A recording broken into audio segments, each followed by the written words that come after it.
Baik, bismillahirrahmanirrahim. Assalamualaikum warahmatullahi wabarakatuh. Alhamdulillah, alhamdulillahilladzi hadana lihadza wa ma kunna linahtadiya laula an hadanallah. Allahumma salli ala sayyidina Muhammadin wa ala alihi wa sahbihi wa sallim ajma'in. Amma ba'du. Alhamdulillah, puji syukur kehadirat Allah Subhanahu wa taala yang senantiasa melimpahkan rahmat karunia-Nya kepada kita semuanya. Salawat beriring salam marilah senantiasa kita hadiahkan, kita perbanyak kepada baginda Nabi Muhammad sallallahu alaihi wasallam, dan semoga kita semuanya masuk ke dalam umat beliau yang akan mendapatkan syafaat di hari akhir nanti. Amin amin ya rabbal alamin. Baik, hadirin wal hadirat jamaah Masjid Al-Aqsa yang Allah muliakan, dan juga yang ini hadir pada Zoom meeting. Alhamdulillah, semoga Allah SWT senantiasa merahmati, memudahkan urusan kita semuanya. InsyaAllah kita lanjutkan, namun mungkin kita akan mengulang sedikit pertemuan hari kemarin sebagai gambaran umum bahwa qiraat itu sesuatu yang sudah jadi. Jadi tidak ada ijtihadul basyari wala qiyasul aqli. Kira-kira seperti itu. Kemarin saya ibaratkan seperti buah, ya. Buah yang sudah Allah tumbuhkan, ya, Allah keluarkan kepada kita semuanya. Kita tinggal memilihnya. Jadi qiraat ini sudah selesai pada masa Rasulullah. Ya, nanti kita akan sedikit flashback bagaimana Al-Quran itu beserta qiraatnya dari masa Rasulullah dan sahabat dan sebagainya. Kemudian qiraat yang ada itu 10 mutawatirah, artinya meriwayatkan dari jam'un an jam'in, ya, dari orang yang banyak, ya, sehingga akan terbebas di situ ada yang bohong atau berdusta terhadap itu. Nah, selebihnya itu nanti ada qiraah sazah, ya, itu qiraah yang tidak boleh dibaca dalam sholat dan sebagainya. Jadi sangat berkembang. Nah, nanti yang 10 tadi nanti akan dipilih masing-masing itu dua riwayat, sehingga ada 20 riwayat. Nah, kemudian nanti riwayat ini nanti ada bawahnya lagi, yang disitu nanti namanya torik, ya, ada namanya torik atau jalurnya. Nah, jalur ini, ya, kalau yang asro sugro itu kemarin berapa Bapak? Masing-masing satu. Jadi yang sugro itu, ya, yang sugro itu 10 qiraat.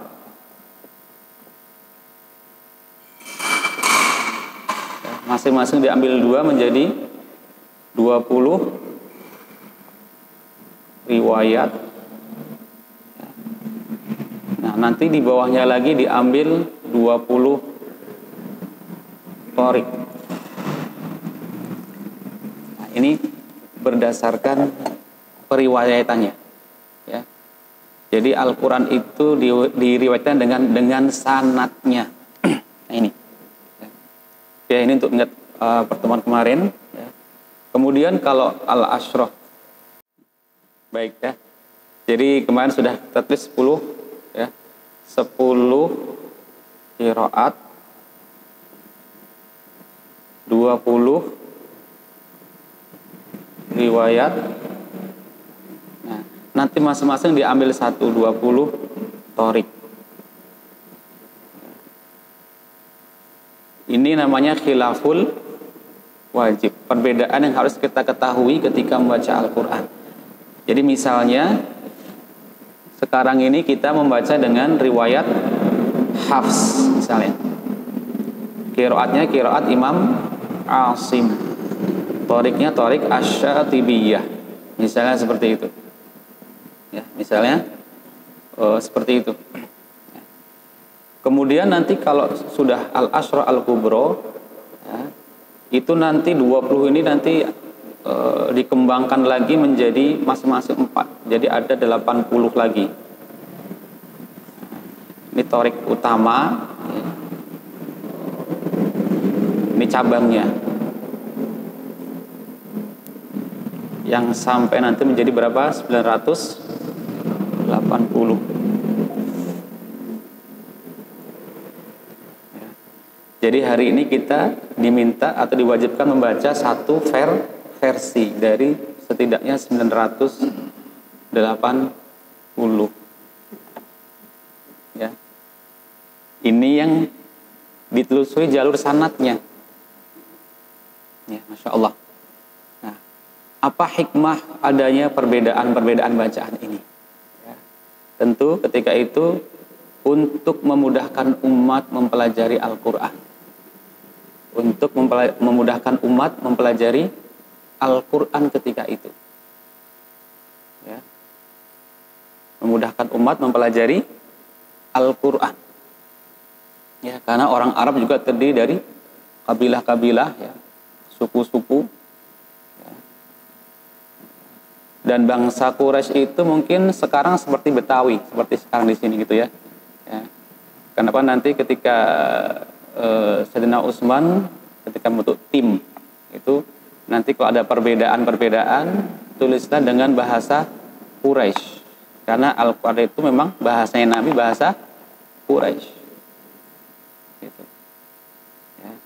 Jadi Quraisy itu kan dulu ada Ka'bah, jadi orang-orang kabilah itu ada yang datang ke situ untuk melaksanakan ibadah haji, ya. Sebelum datangnya Islam itu sudah berhaji mereka untuk tawaf di situ. Dia otomatis di situ bertemu berbagai macam kabilah. Otomatis kabilah-kabilah itu akan paham bahasa Quraisy. Gitu. Ya. Seperti halnya hari ini kan, ya. Bahkan mungkin sampai di Malaysia itu sinetron kita mereka bisa paham gitu. Ya kan? Tapi kalau kita mendengar mereka kadang belum tentu bisa paham langsung bahasa sehari-hari mereka. Tapi mereka bisa paham bahasa sehari-hari kita yang ada di sinetron itu. Termasuk mungkin di Timur Tengah itu, misalnya logat Mesir, itu juga karena Mesir banyak orangnya kemana-mana, juga biasanya negara Arab yang lain juga bisa memahami logat Mesir. Kira seperti itu. Baik, sekarang kita akan pada masa Rasulullah, ya. Jadi bagaimana Rasulullah itu, ya, belajar Al-Quran, ya. Dan ini akan membuat kita semakin yakin bahwa Al-Quran itu adalah hak dari Allah Subhanahu wa Ta'ala. Ya. Dikatakan Nabi itu ummi, ya. Memang artinya layak tubuh wa layak. Memang Rasulullah itu tidak belajar membaca dan menulis. Ini menurut anggapan orang Yahudi, ahlul kitab itu kan karena mereka menulis. Ya. Tetapi hikmahnya apa? Ya, hikmahnya adalah hal ini untuk menyanggah bahwasanya Islam ini akan dibawa ini, Al-Quran ini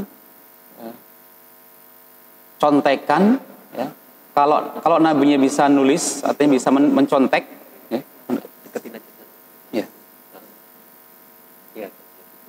Jadi untuk membantah anggapan, ya, bahwa agama Islam ini, ya, kalau nabinya nanti bisa nulis mencontek, gitu kan? Ya, sementara saat ini kan kita sekolah ini kita aktif menulis membaca itu kan otomatis pemikiran dari sekolah, ya, dari lingkungan pergaulan kita semua itu akan mempengaruhi pikiran kita. Ya. Sementara Rasulullah adalah langsung yang mengajarkan Allah Subhanahu wa Ta'ala. Jadi Allah jaga dari hal-hal seperti itu, ya, untuk membantah tuduhan bahwasanya Rasulullah itu Islam ini agamanya nyontek ahlul kitab. Ya. Tapi meskipun demikian, ya, bukan berarti Rasul bodoh. Mohon maaf, bukan berarti Rasulullah tidak tahu apa-apa. Toh nantinya, ya, ketika Al-Quran turun ini, Do'u kadza fi kadza, letakkan ini setelah ini. Ya. Dan Al-Qur'an ini turun tidak berurutan Bapak-bapak sekalian, Ibu sekalian. Seperti yang kita lihat pada hari ini mushaf, dari Al-Fatihah, Al-Baqarah ayat 1 terus sampai nanti minal jinnati wan nas. Ya. Al-Qur'an turun tidak berurutan sesuai dengan kebutuhan umat ketika itu. Ya. Dan itu juga hikmahnya kenapa Al-Qur'an tidak diturunkan sekaligus. Kalau Taurat, Injil itu diturunkan sekaligus. Tapi Al-Qur'an turun ya kurang lebih 23 tahun itu. Sejak masa kenabian Rasulullah. Tujuannya apa? Tujuannya karena Al-Qur'an dibaca, dihafalkan, diamalkan. Karena inilah generasi pertama yang menjadi masternya gitu ya. Menjadi contoh teladannya. Ya.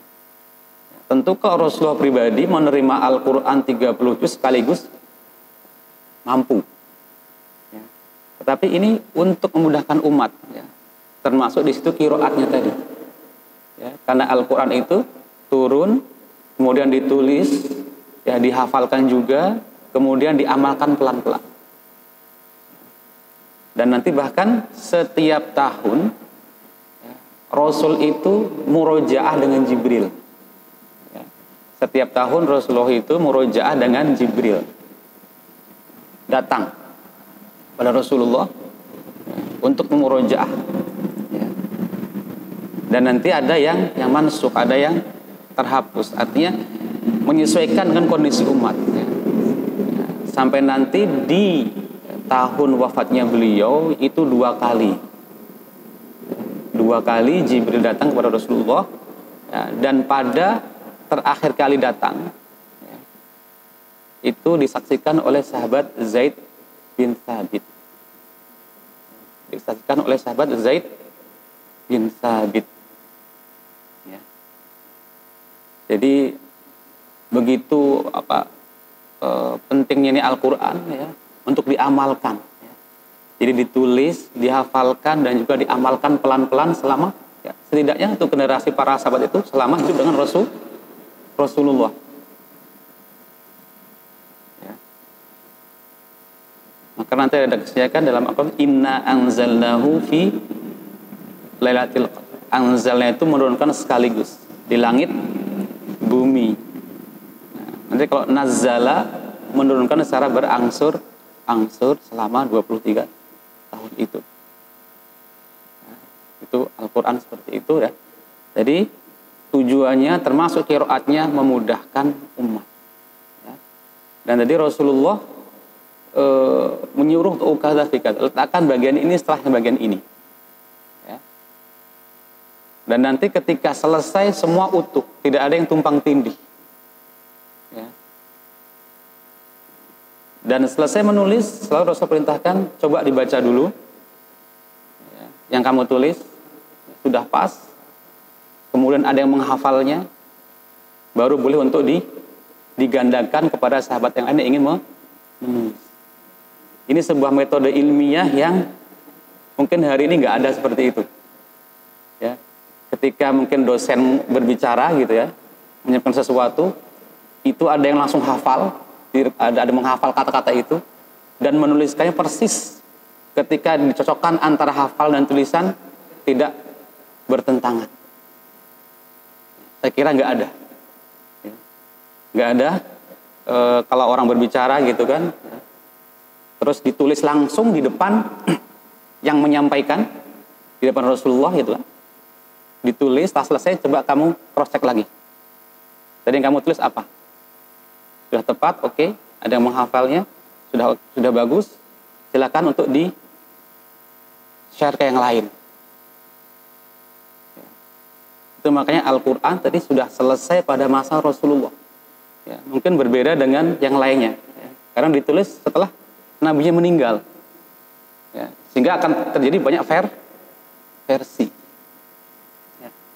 Dan ini perbedaan qiraat sudah kita sampaikan perbedaan yang variatif, variasinya, bukan perbedaan yang kontradiktif. Ya, bukan perbedaan yang kontradiktif. Sudah kita contohkan kemarin ya, antara Maliki dan Maliki. Ya, Maliki itu raja, Malik pemilik. Ya, raja di hari kiamat, hari pembalasan, dengan yang memiliki otoritas di hari pembalasan. Artinya tidak bertentangan, saling melengkapi. Gitu ya, itu seperti itu. Jadi tujuan kiamat ini adalah memudahkan umat. Ya. Jadi sudah ada bahwasanya pada zaman itu memang umat Islamnya sudah ada perbedaan. Ya. Setidaknya dari cara membaca Al-Quran. Ya. Dan tadi bagaimana Rasulullah ya, dengan ketelitiannya ya, setelah datang wahyu itu dituliskan, cross check lagi, dan ada yang menghafalnya. Dijaga dengan dua hal, ya, yakni fis sudur dan fis sutur. Fis sudur itu dengan hafalan, jadi langsung ada yang menghafal, ya, dan ada yang menulisnya. Kadang-kadang kita ada yang bertanya agak nyeleneh gitu, kenapa kok baru zaman sekarang kita menemukan kamera gitu, ada rekaman, ada YouTube gitu. Ya, seandainya zaman Rasulullah sudah ada YouTube, mungkin orang Islam semuanya. Ya kan? Kenapa kok pada zaman sekarang baru kita bisa melihat rekaman gitu ya? Ya, bisa direkam suaranya, bisa direkam gambarnya. Kenapa tidak pada masa Rasulullah? Ya. Justru disitulah kejujuran seseorang teruji. Ya. Kejujuran teruji, ketakwaan itu teruji. Jujur nggak dia menyampaikan kata-kata? Makanya ketika menyampaikan hadis dan ulama-ulama terdahulu itu, ya, bahkan saya punya kitab tajwid pun bil ma'thur, ya, hadatsana qala, hadatsana itu bahkan dalam kitab tajwid pun ada. Jadi mereka berkata fulan guru saya dari gurunya itu ada silsilah sanadnya. Jadi tidak asal ngomong, dari mana sumbernya. Itu pelajarannya. Dan orang dulu betul menghafal. Misalnya mendapat kata-kata mutiara gitu kan. Saya mendapatkannya dari bapak saya. Bapak saya dari gurunya namanya ini. Dari gurunya lagi namanya ini. Sampai ke sumber awalnya. Itu orang Arab seperti itu. Dalam mencari ilmu dulu seperti itu. Sehingga itu jelas sumber pertama dari sini. Kira-kira sekarang ya, semuanya bisa diolah sebebasnya. Ya, ini termasuk metode yang mungkin hari ini tidak ada. Tadi ya, sekali lagi Al-Quran turun, ditulis ya oleh para sahabat yang mahir dalam tulisan. Setelah selesai dicek oleh Rasulullah, ya, bacakan, oke sudah pas, silakan baru di-share ke yang lain. Ya. Jika ada yang lain ingin menulis ulang, ya. Dan juga satu lagi ada yang menghafalnya. Itu semua langsung di depan Rasulullah. Jadi tidak ada yang akan nanti kok begini. Nanti kaitan dengan Quran bagaimana? Nah, itu pada zaman Rasulullah. Kemudian setelah Rasulullah wafat, pada masa Sayyidina Abu Bakar, ya, ketika memerangi orang munafikin itu kan, kemudian perang Yamamah ini menewaskan ya, para hafiz-hafiznya. Para penghafal Qur'annya syuhada di situ, syahid di situ. Ini membuat khawatir Sayyidina Umar. Akhirnya menyampaikan pendapatnya kepada khalifah. Ini bagaimana kalau banyak para penghafal Al-Qur'annya syahid, ya, khawatir ini nanti Al-Qur'an ini akan hilang. Akhirnya bagaimana kalau dikumpulkan, disalin, dijadikan satu, ya, dijadikan satu. Itu sampai 3 kali, ya. Akhirnya Abu Bakar terbuka, bahwa ini baik ya, bid'ah untuk sesuatu yang baik. Kemudian kira-kira siapa yang akan dipilih? Maka dipanggillah tadi sahabat Zaid bin Thabit. Perlu diketahui bahwa Zaid bin Thabit ini lahir 11 Hijriah, sebelum Hijriah. Dia lahir 11 sebelum Hijriah. Sebelum hijrahnya Rasulullah. Jadi masih sangat muda. Dan kisahnya ketika Rasulullah nanti datang ke Madinah, beliau sudah hafal 70 atau 80-an surat dari Al-Quran. Dan ditasmikkan kepada Rasulullah. Rasulullah ya, simpati gitu kan. Ini anak ini punya potensi. Ya. Gitu ya. Ini punya potensi. Jadi Rasulullah ketika itu sudah berumur taruhlah 53 ya, 54 gitu kan. Ya. Jadi masih belasan, ya, mungkin umur SD SMP lah. Kira umur segitu kan. Kemudian beliau disuruh untuk mempelajari bahasa Ibrani, tulis. Setengah bulan selesai. Anak kecerdasannya selesai itu belajar ya, bahasa Ibrani. Kemudian bahasa Suryani juga ya, selesai. Dan beliau ya, ditunjuk menjadi katibul wahyu, penulis wahyu, ya. Sekretarisnya Rasulullah. Sekretarisnya Rasulullah. Subhanallah ya, jadi Rasulullah tadi sudah berumur 50-an, sekretarisnya umur SMP. Ya. Umur SMP. Dan Zaid bin Thabit yang terpilih untuk tadi menyaksikan ketika Rasulullah belajar dengan Jibril di tahun beliau wafat, kan 2 kali datang Jibril itu. Dan ketika yang pembacaan Al-Quran yang terakhir, yang sudah final, ya, itu Zaid bin Thabit ikut. Ya. Maka nanti ada bacaan-bacaan Al-Quran yang terhapus. Ya. Artinya mungkin sahabat lebih dulu. Misalnya Abdullah bin Mas'ud, ataupun sahabat Ali itu mungkin sudah talaki misalnya surat tertentu pada tahun kedua Hijriah misalnya. Tapi mereka tidak menyaksikan edisi terakhir ya Al-Quran yang terakhir turun kepada Rasulullah. Dan lagi-lagi edisi ini bukan berarti Al-Quran ada yang salah. Ini juga perlu diluruskan, bukan berarti kalau setiap tahun itu selalu datang, bukan ada sesuatu yang salah. Tapi tadi menyesuaikan dengan kebutuhan umat, kesiapan umat untuk mengamalkan Al-Quran. Di situ, poinnya ada di situ. Ya, dan Zaid bin Thabit ya, saksi. Ya, ketika ini dari diceritakan oleh beliau sendiri, ya, ketika Abu Bakar meminta beliau untuk mengumpulkan itu, ya, innaka syabun aqilun la nattahimu wa kunta taktubul wahya fi Rasulillah. Jadi ada 4 hal yang ini. Kenapa kok saya dipilih gitu, kata Zaid bin Thabit. Ya. Kenapa saya dipilih kok suruh menuliskan tugas ini ya. Yang beliau katakan, seandainya saya disuruh memindahkan gunung, itu lebih berat, lebih ringan daripada saya disuruh untuk mengumpulkan Al-Quran. Ini kata Zaid bin Thabit. Untuk memindahkan gunung itu lebih mudah, lebih ringan rasanya dibandingkan harus mengumpulkan Al-Quran.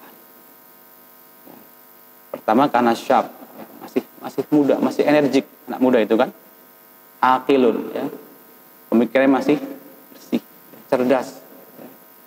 La natahimuk, ya, artinya dari kejujuran, agamanya bagus, ya. Dan yang terakhir, yang keempat, ya, engkau adalah penulis wahyu Rasulullah, sudah punya pengalaman, gitu ya, sebagai penulis utama Rasulullah, wahyu kepada Rasulullah. Akhirnya beliau kumpulkan, dan itu pun tidak mudah, ya. Tidak mudah, ya.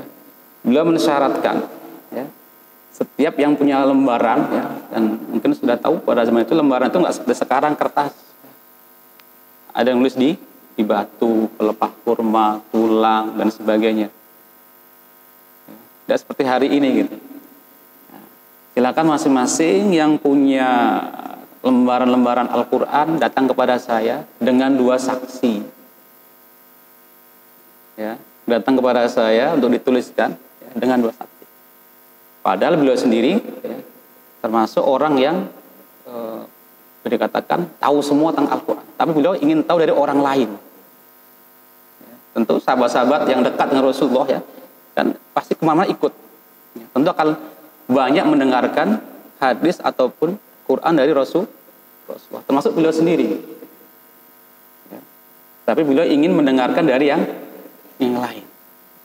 Jadi harus ada yang punya lembaran Quran itu ya, ditulis di mana, kemudian dengan dua saksi. Betul, saya mendengar bahwa bacaan itu betul. Ya. Saya mendengar dari Rasulullah dan saya hafal ayat itu. Bisa dibayangkan ya, 6.000-an ayat. Ya. Jadi perlu proses, perlu waktu itu ya. Jadi mengumpulkan itu nggak serta-merta. Ya. Nah, nanti ada permasalahan ketika di akhir At-Taubah. Ternyata cuma 1 orang yang ada saksinya. Itu sahabat Khuzaimah bin Thabit. Ya. Kemudian ada hadis dari Rasulullah bahwa kesaksian Khuzaimah bin Thabit ini setara dengan kesaksian dua orang. Selesai. Kemudian ditulis, ya. Kemudian berpindah pada masa Umar. Ya. Musabah disimpan di Hafsah ya. Dan ketika itu mulai sudah ekspansi ya, ada perluasan Islam itu ke Irak, ke Syam, ke Dimash, dan mulailah itu para sahabat dikirim ke sana. Ya. Seperti Abdullah bin Mas'ud, ya, beliau ke Irak, ya. Kemudian Abu Musa al-Asy'ari, kemudian Abu Darda itu ke Syam. Dan masing-masing sahabat ini tadi punya versi bacaan masing-masing. Oh ya, dan ada juga hadis ya yang menceritakan bahwasanya ketika Umar ini ya, sholat Isya ya, di belakang sahabat Hisham bin Hakim, ternyata bacaannya berbeda. Itu dalam beberapa riwayat dikatakan fatasobbartu, saya sabar-sabarkan gitu kan, karena kok beda bacaannya ini. Kemudian Umar protes, ini yang kamu baca tadi kok beda dengan yang saya baca gitu. Jadi berselisihlah kedua sahabat ini. Ya begitu saya diajak ke Rasulullah. Ya, akhirnya mau ke Rasulullah, suruh bawa sini semua. Datang semua. Iqra Hisham, baca Hisham. Hakadha unzil. Seperti inilah Al-Quran turun. Baca kamu Umar, baca. Beginilah Al-Quran turun. Ya. Oke. Nah, nanti kaitannya apa? Nanti kaitan dengan namanya ahrafis sab'ah. Huruf yang 7. Ya. Jadi para sahabat ini berbeda-beda dalam belajar mengambil huruf. Perbedaan dari Rasulullah.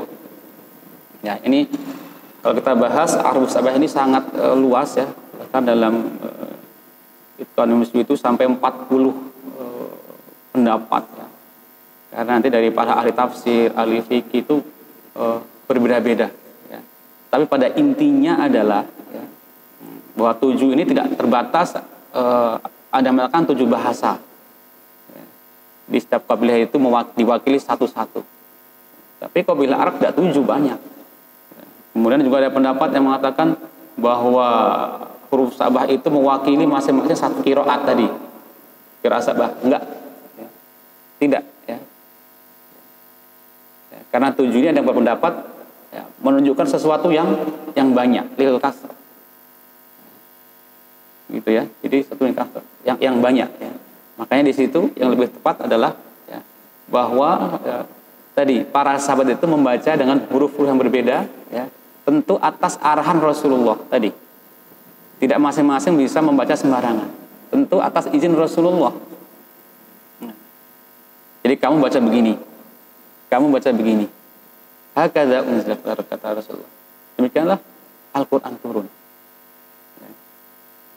itu karena perbedaan apa tadi, belajar dari Rasulullah, ya, maka nanti ketika mengajarkan ke muridnya lagi akan juga berbeda. Ya.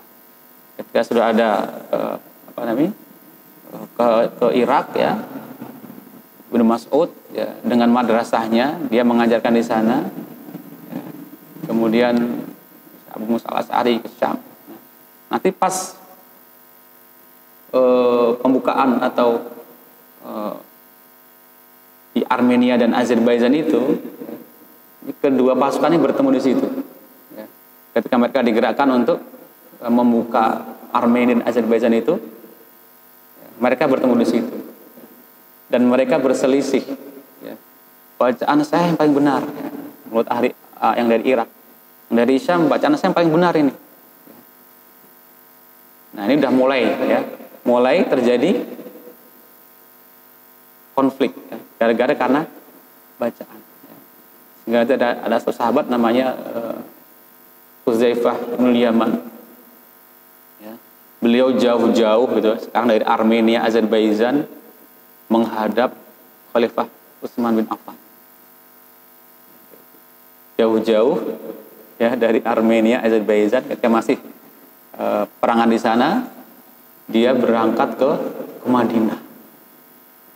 Bisa dibayangkan berapa lama itu, ya, kalau sekarang ini, ya, menghadap Khalifah Utsman bin Affan. Ketika itu sudah masanya Utsman bin Affan. Ini bagaimana ini? Ketika dua pasukan ini bertemu, mereka berselisih tentang bacaan Al-Qur'annya.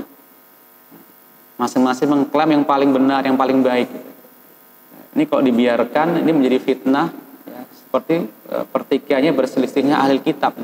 Umat ini akan mengalami perpecahan gara-gara kitabnya, bacaannya berbeda. Maka ketika itu Utsman berinisiatif untuk membuat tim, ya, berinisiatif untuk membuat tim tadi. Al-Quran perlu digandakan, ya, disatukan dan digandakan. Akhirnya dipanggil lagi lah siapa? Zaid bin Thabit. Ya. Jadi untuk datang kepada Hafsah, kemudian meminta izin, kemudian untuk menulis, ya, dengan timnya, ya, kemudian dikirim ke negeri-negeri ketika itu. Ada yang mengatakan ada 5 buah, ada yang mengatakan 6, 7, ya. Dikirim ke Mekah, ada yang disimpan di Madinah, dikirim ke Kufah, ke Basra, ke Syam, yang ke Yaman, ada yang ke Bahrain, ya. Dan kalau kita nanti lihat tulisan Al-Quran, ya, pada mulanya adalah khat kufi, ya, khat balok-balok, kotak-kotak begitu, ya. Jadi dulu itu belum seperti hari ini, ya, sudah ada titiknya, sudah ada giginya, sudah ada ekornya, gitu kan, ya. Sudah ada tiangnya, ya. Saya contohkan misalnya, ya, dulu shot dot tollo itu huruf lidah, pasti huruf lidah karena huruf idbaq, ya, dalam tajwid, ya, kotak semua kan.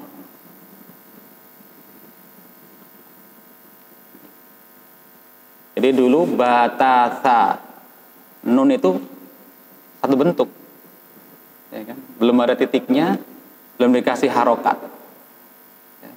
Tapi orang Arab sudah mampu membacanya, ya. Kalau kita mungkin nggak bisa baca, kalau, ya, ada harokat pun masih harus pelan-pelan gitu kan membacanya. Dulu 4 huruf ini sama seperti ini,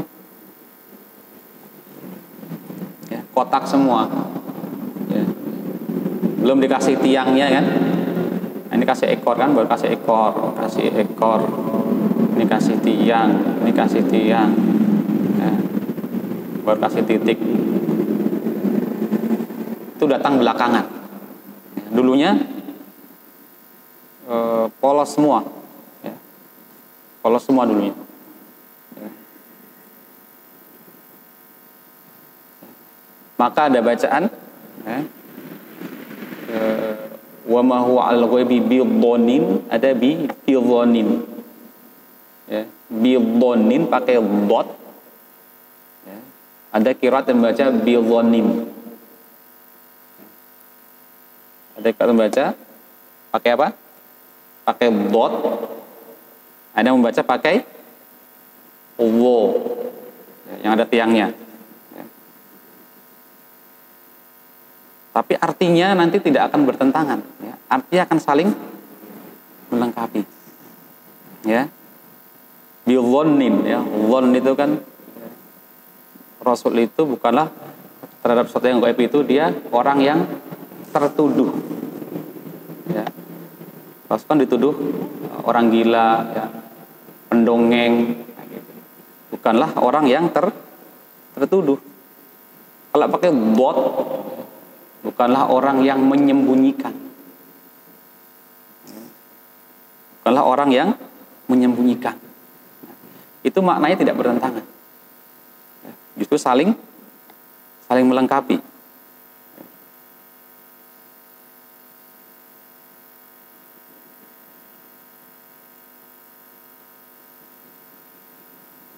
Ya, wa ma huwa 'alal ghaibi bidhanin. Kalau terjemah Indonesia apa? Mohon maaf, ada yang bawa terjemah? Mungkin bisa dilihat. Surat At-Takwir ya. Bisa lihat Bapak, surat At-Takwir ayat 24. Di terjemahan kita bagaimana bunyinya? Ya. At-Takwir ayat 24.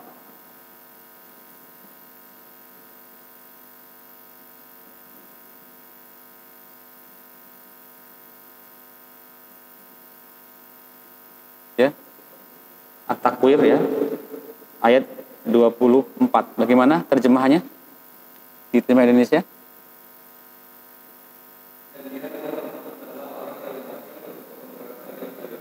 Ya. Ada orang yang menyembunyikan ya. Jadi beliau itu bukanlah orang yang bakhil yang menyembunyikan. Ya. Bukanlah Muhammad itu orang yang bakhil yang menyembunyikan terhadap hal-hal yang gaib. Karena Rasul punya sifat tabligh, menyampaikan kan. Sementara ada bacaan pakai wa ma huwa 'alal ghaibi bidhanin. Bukanlah dia Muhammad itu terhadap hal-hal yang gaib itu dia tertuduh tadi. Dianggap gila, dianggap pendongeng-pendongeng, menceritakan cerita-cerita yang enggak jelas begitu. Itu maknanya tidak akan bertentangan.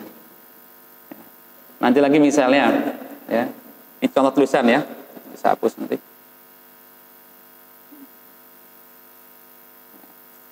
Contoh lagi ini qiraat juga ini. Jadi dulu huruf wawu itu gini aja, ekor kecil. Ya. Huruf wawu, huruf qaf, huruf fa itu begitu dulu. Ya. Maka ada yang baca fala ya khofu uqbaha, ada yang baca wala ya khofu uqbaha. Ya. Ada bacaan wala ya khofu uqbaha, ada yang baca fala ya khofu uqbaha.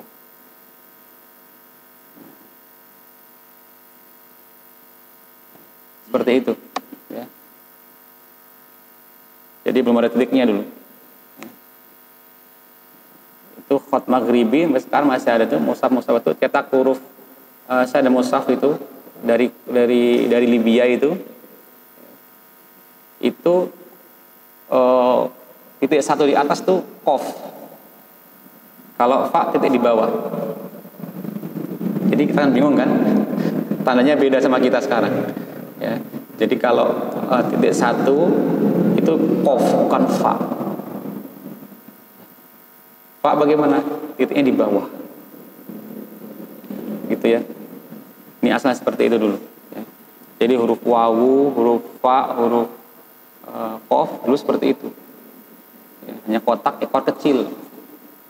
Ya. Oke, akhir tadi ya. Usman, tim ini, mushaf ini dikirim ya, ke negeri-negeri tadi ya.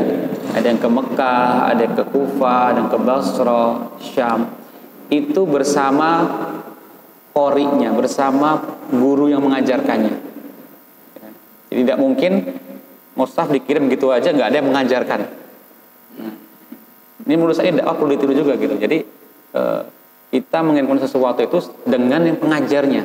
Kitab ini dikirim ke sana, tapi kalau bisa ada yang mengajarkannya. Itu yang dilakukan oleh Utsman seperti itu. Ya.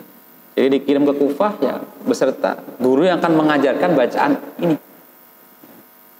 Dan meskipun dikatakan nanti itu kalau ada perbedaan ya, dengan Zaid, karena Zaid ini kan orang Al-Ansor ya. Sementara 3 lagi timnya itu adalah orang Quraisy, maka nanti tulislah dengan bahasa Quraisy. Jadi saya katakan tadi, meskipun bahasa Quraisy, tapi kabilahnya itu bisa membaca. Karena mereka sering berinteraksi dengan orang Quraisy. Begitu. Ya. Dan sejak itulah ya, jadi mulai terjadi madrasah atau bacaan-bacaan yang mulai berkembang.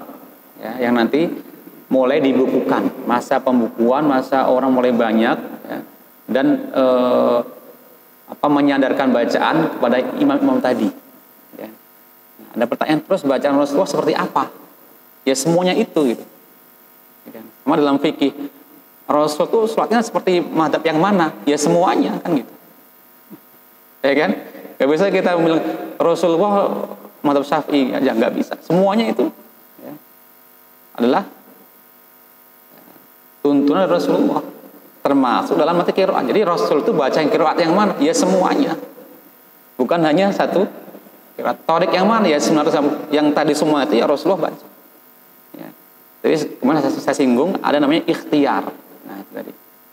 Ya, sudah saya singgung kemarin namanya ada ikhtiar. Tadi ikhtiar itu memilih ya dari sesuatu yang sudah jadi tadi. Ya kan? Seperti saya ibaratkan kemarin, kita memilih buah itu. Kita bukan kita beda kalau kita bikin kue ya, karena kita sudah bisa bikin adonannya. Tapi kita buah kan sudah jadi, tinggal milih, ngambil. Masing-masing coba ambil 10 buah. Pasti akan ada yang sama, juga ada yang beda. Dan itu ada ilmunya sendiri, ya. Tidak sembarangan ya. Ya. Dia harus betul paham bahasa Arab, nahwu sorofnya, kemudian logat-logatnya itu harus paham juga, dan sebagainya ya. Dan lagi-lagi itu semua harus ada sanadnya. Jadi nggak bisa ya. Maka tadi nanti Mujazari itu mengatakan ada 3 syarat diterimanya sebuah qiraat ya. Pertama adalah sanadnya sahih, betul, dan bersambung kepada Rasulullah ya. Bersambung kepada Rasulullah, dan itu yang utama sebenarnya ya. Maka nanti ada bacaan misalnya Syu'bah itu ya, salah satu riwayat dari Asim juga ya. Asim ini punya 2 riwayat, Hafs dan Syu'bah namanya. Itu membaca yihiddi ya. Loh kok kasroh ya? Begitu bacaannya ya, yihiddi. Seperti di kita alaihullah, kok nggak alaihi ya? Memang seperti itu ya, menurut riwayatnya. Nanti Abu Ja'far membaca wa idz qala rabbuka lil malaikatus judu, misalnya seperti itu ya. Jadi penekanan pada sanadnya itu lebih ya. Meskipun nanti 2 syarat lagi ya, itu harus sesuai dengan Rasm Utsmaniyah. Yang ketiga harus sesuai dengan salah satu kaidah bahasa Arab. Contoh Maliki Yaumiddin. Ya, mungkin contoh Maliki Yaumiddin ya. Kalau mushaf Utsmaniyah pasti tanpa alif.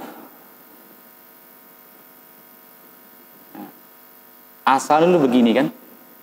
Ini rasmnya seperti ini. Rasmnya, tulisannya seperti ini. Maliki tanpa ada alif. Ya. Meskipun nanti ini rasm juga ada beberapa versi, nanti ada mazhabnya lagi ya. Nah, Ini maka ada yang baca, kalau ikut rasamnya bacanya Maliki. Ya kan? Tapi ada sanadnya yang mutawatir membaca dengan Maliki. Maka hanya dua ini yang diterima. Saya ada satu kitab, ya, Al-Fatihah ini bisa sampai 50 model bacaan. Ada yang baca Malaka, ada yang baca Mulka, ada yang baca Maliki, Alhamdulillah ada. Ya. Ya, misalnya kemarin Ihdina siratal mustaqima dengan nakiroh misalnya. Ya. Iyyaka na'budu wa iyyaka nista'in ada juga. Ya. Ya. Tapi itu tidak dianggap mutawatirah. Ya, yang berarti bukan Quran. Baik, mungkin untuk malam ini sampai di sini. Ya. Ada pertanyaan mungkin ya? Silakan, mungkin jika ada pertanyaan. Ini sudah masuk azan. Baik ya, ya. Ini juga jadi perbincangan memang ya. Jadi yang sejauh ini yang saya ketahui ya, mungkin yang sejauh ini saya ketahui. Ya, ya, baik saya ketika di Mesir. Pertanyaan guru-guru itu ya memang mengaji itu memang didahulukan adalah tajwidnya. Ya, walaupun mungkin dengan lagu, mungkin tadi dengan mujawad ya, dengan tangga nada itu, ya, walaupun misalnya memang ada yang membolehkan, ada yang melarang. Ada dua itu, ada yang membolehkan, ada yang melarang. Ketika ada yang membolehkan, tetap tajwid diutamakan. Jadi makhorid sifatnya itu diutamakan. Diutamakan. Ya, memang ketika nanti sudah agak dipelankan seperti itu, memang cenderungnya kadang-kadang ada yang terasa berlebih gitu. Ya. Tapi itu sejauh yang saya ketahui ya ngeri saya seperti itu. Jadi, jika ada yang membolehkan maka usahakan ya, tajwidnya itu betul-betul konsisten. Nah, gitu.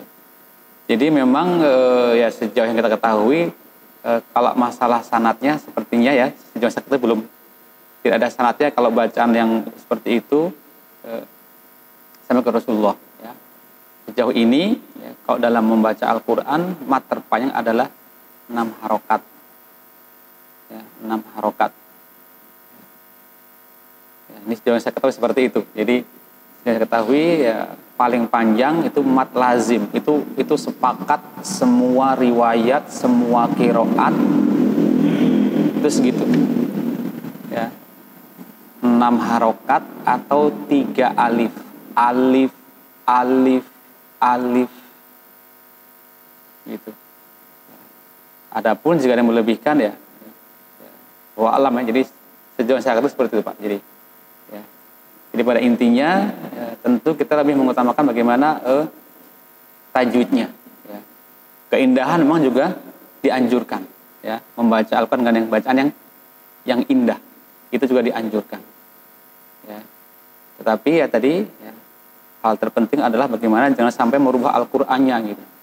Ya, yang harusnya sukun nanti jadi bergerak menjadi ada kaidah harokatnya, gitu kan? Nah, itu dikhawatirkan bisa merubah hak-hak huruf itu. Ya. Jadi ya, saran saya mungkin ya dalami dulu ilmu tajwidnya, kemudian makhraj sifatnya dengan baik dan benar. Ya. Dan ya wa alam ya, semoga Allah SWT ya, jika memang itu adalah hal yang memang mungkin berlebihan, semoga Allah mengampuni kita semuanya kan gitu ya. Dan kita tetap harus berhusnudzon ya. Semua itu kan dalam rangka memang syiar ya, untuk kebaikan, untuk ini ya. Kita harus bisa senantiasa mengedepankan husnudzon ya kepada siapapun ya. Dan jika memang itu sebuah kekurangan ya, mungkin kita sama-sama mendoakan untuk semoga Allah Taala mengampuni. Ya. Allahu a'lam. Baik. Ya. Jadi hal seperti itu bukan hal yang wajib. Ya. Lagi bukan hal yang wajib ya. Tadi sebagai syiar ya. Boleh tentunya itu syiar ya, tentunya sebagai syiar, tapi kita tidak harus perhatikan betul-betul ya. mana prioritasnya, ya. Alangkah baiknya mungkin tadi mempelajari dulu tajwidnya dengan betul, mat-matnya dipastikan, huruf-hurufnya dipastikan, ya, begitu. Ya, meskipun di masjid juga memang ada seperti itu. Saya perhatikan juga bisa lebih berhati-hati, ya. Ya, alam ya, ini karena untuk syiar, ya, dan kita juga diwajibkan untuk membaca dengan baik dan indah, ya. Allah alam. Iya, baik. Jadi juga pernah saya tanyakan juga. Jadi Al-Fatihah satu pekerjaan satu. Nanti surat pilihan yang pertama boleh beda. Rakaat kedua Al-Fatihahnya boleh beda. Surat kedua boleh beda. Yang penting dalam satu Al-Fatihah jangan menyengaja mencampur-campur gitu. Gitu ya. Ya. Kalau lupa kan sudah lain lagi urusannya. Ya. Ya. Jadi yang pernah saya dapatkan seperti itu. Jadi boleh Al-Fatihah dengan satu model, ayat surat pilihan satu model, kemudian rakaat kedua Al-Fatihahnya beda lagi satu model, itu satu paket. Yang tidak boleh adalah tadi Al-Fatihah mencampur-campur banyak-banyak bacaan. Allahu a'lam. Mungkin cukup ya karena sudah waktunya iqamah.